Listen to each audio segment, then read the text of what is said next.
Les mouvements sectaires en Europe, c'est notre dossier cette semaine. En France, on estime qu'il y a environ 600 000 victimes de dérives sectaires.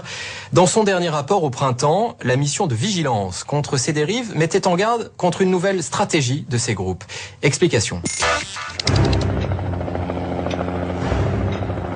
Milieu des années 90, les sectes défraient la chronique des faits divers.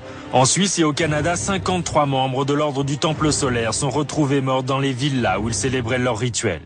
À Los Angeles, 39 adeptes de la secte Heaven's Gate se donnent la mort.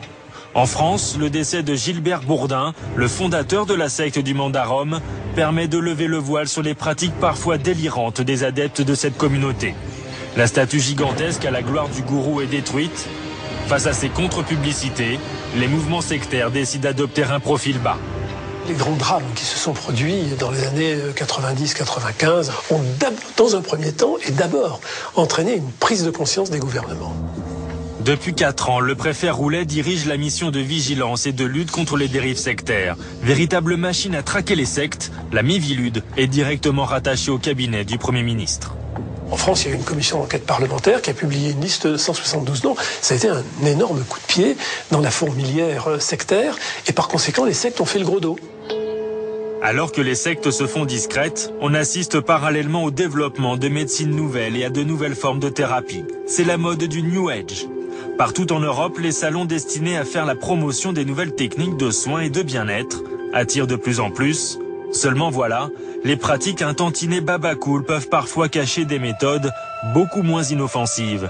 Des méthodes où des praticiens pas toujours très clairs prennent parfois des allures de gourous et où les patients se laissent entraîner dans des dérives à caractère sectaire. Les sectes s'adaptent à la demande. Il y a quelques années, la demande était spirituelle, philosophique, ésotérique, culturelle. Aujourd'hui, c'est une demande essentiellement de bien-être et de santé. Et par conséquent, là, il y a une forte demande et il y a de l'argent disponible. Tout ce qui intéresse ce genre de mouvement. Nous sommes à Paris. Un colloque est organisé sur le thème spiritualité et thérapie. C'est la coordination des associations et particuliers pour la liberté de conscience qui est à l'origine de la conférence. Cette association a pour vocation la défense des minorités religieuses. Autrement dit, dans ce cas, les sectes. Alors quels sont les arguments des défenseurs des sectes pour expliquer leur lien avec des praticiens qui progressent parfois à la limite de la ligne jaune? C'est dans les religions minoritaires que nous avons le plus de personnes qui utilisent ces médecines alternatives. Et apparemment, le phénomène médico-sectaire se développe partout en Europe. Après Paris et Bruxelles, l'association va ouvrir un bureau en Suisse. Le docteur Roselyne Morel est une adepte de ces pratiques, des méthodes basées sur le principe que le corps et l'esprit sont totalement liés dans la maladie. À l'origine de toute maladie, de tout symptôme, préexiste un choc émotionnel. Donc sur un choc de petite intensité, on va faire un rhume, une grippe, une bronchite. Et sur un choc très très violent, à ce moment-là, la personne, plutôt que faire un rhume, va faire une sinusite, voire un cancer des sinus. Pour nous, la chose la plus importante, c'est effectivement d'essayer de remonter à l'origine de ce choc. La méthode utilisée par Roselyne Morel a été mise au point par un médecin d'origine allemande, le docteur Reich Hammer. Le docteur Hammer, pour moi, est sans doute le chercheur qui a fait le plus avancer les choses en médecine aujourd'hui.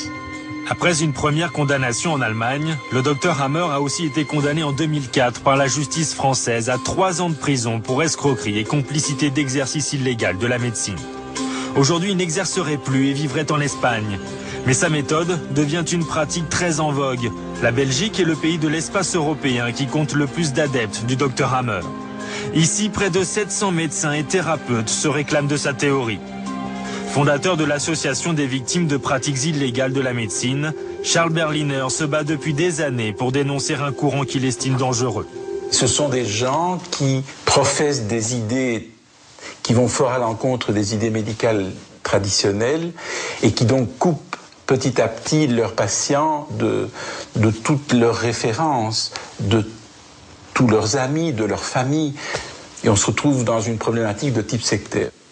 Point préoccupant, les principales victimes de ces praticiens sont des personnes atteintes de maladies graves et qui n'ont souvent plus de repères. Il y a un retour à une certaine forme de magie dont les gens ont besoin. Ils ont besoin qu'on leur dise que s'ils ont une atteinte d'un cancer du côté gauche, c'est parce qu'il y a eu des problèmes avec leur maman. quelque part, ils ont besoin de mettre des explications sur leur pathologie. Des pathologies qui souvent se terminent mal. En Belgique, les adeptes de la biologie totale, une méthode inspirée des pratiques du docteur Hammer, défraient la chronique. La fille adoptive de Christiane Lemort est l'une des victimes de ces guérisseurs. En 2004, elle apprend qu'elle est atteinte d'un cancer du sein. Le gynécologue lui avait dit que si elle ne se faisait pas opérer, cette maladie allait stagner pendant 2 ans et allait flamber la 3e année. Et c'est exactement ce qui est arrivé puisqu'elle ne s'est pas soignée. La jeune femme rencontre un médecin adepte de la biologie totale. Pour lui, le cancer de sa patiente provient d'un conflit ancien qu'il convient de régler. Aucune opération n'est nécessaire. Je pense que pour une femme, être opérée d'un cancer du sein doit être très difficile. C'est une partie de féminité qu'on perd.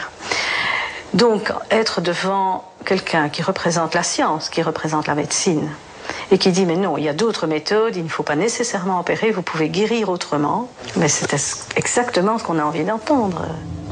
Le médecin a une emprise de plus en plus forte sur sa patiente. Il réussit à la convaincre de ne passer ni radio ni scanner, car cela provoque du stress. Et ce n'est pas tout.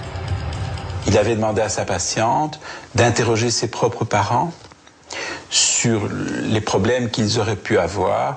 Et donc ses parents ont été trouver un chaman au Japon pour essayer de comprendre ce qui leur était éventuellement arrivé. Mais toutes ces méthodes ne serviront à rien. Elle s'est retrouvée donc à un moment donné tout à fait en phase terminale et a été hospitalisée. Et à partir de ce moment-là, on n'a plus entendu parler du médecin. Il n'est jamais venu la voir dans l'institution hospitalière.